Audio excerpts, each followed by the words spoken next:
కడప జిల్లా Emmiganur MLA BV Jayanageswar Reddy స్వర్గీయ doctor బాబు జగజ్జీవన్ రామ్ 40వ వర్ధంతి సందర్భంగా నివాళులు అర్పించారు. అనంతరం జమ్మలమడుగు ఉక్కు పరిశ్రమ నిర్మాణ పనులను సీఎం చంద్రబాబు జేడబ్ల్యూఎస్ సంస్థతో కలిసి పునఃప్రారంభించడం రాయలసీమ అభివృద్ధికి మైలురాయిగా నిలుస్తుంది. ఈ పరిశ్రమతో ప్రాంతం ప్రజల చిరకాల కళ నెరవేరబోతుందని అన్నారు. డెవలప్ చేస్తున్నాం. ఇక్కడ గతంలో అప్పులు చేసి బటన్ నొక్కినా అని చెప్పి ఎవడు తిన్నాడో తెలియదు.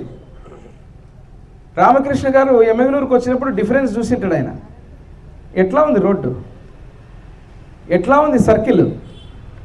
అదే రకంగా ఇక్కడికి వచ్చినప్పుడు నేను ప్రత్యేకంగా, ఎందుకంటే వారంటే నాకు గౌరవం, వారు 2 విషయాల మీద మాట్లాడారు. ఆర్డీఎస్, గుండ్రేవుల. ఈ ఆర్డీఎస్ రైట్ కెనాల్ని గతంలో మేము విమర్శించడం పక్కన పెడితే నాశనం చేసిన వాళ్ళని విమర్శించాలా వద్దా? మరి ఆ ప్రాజెక్టు తెచ్చి టెండర్ పిలిపిస్తే సర్వనాశనం చేసి మళ్ళీ ఈరోజు అడుగుతున్నారు వాళ్ళు. రామకృష్ణ గారు లాంటి వాళ్ళని మేమేం అనుకోము.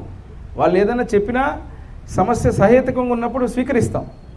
కానీ నాశనం చేసిన గొడ్డలి పార్టీ వచ్చి మమ్మల్ని అడుగుతారు, ఆర్డీఎస్ ఎప్పుడు చేస్తావు, గుండ్రేవలు ఎప్పుడు చేస్తావు, ఈ రోడ్డు ఎప్పుడు వేస్తావు, ఈ పథకం ఎప్పుడు ఇస్తావు అని చెప్పి. సమాజమే దేవాలయం. పేదవాడికి కూడు గూడ, ఏదైతే కూడు గూడు ఉందో అదే రకంగా అన్ని సదుపాయాలు కల్పించి ప్రతి ఒక్కరిని ముందుకు తీసుకుపోవడమే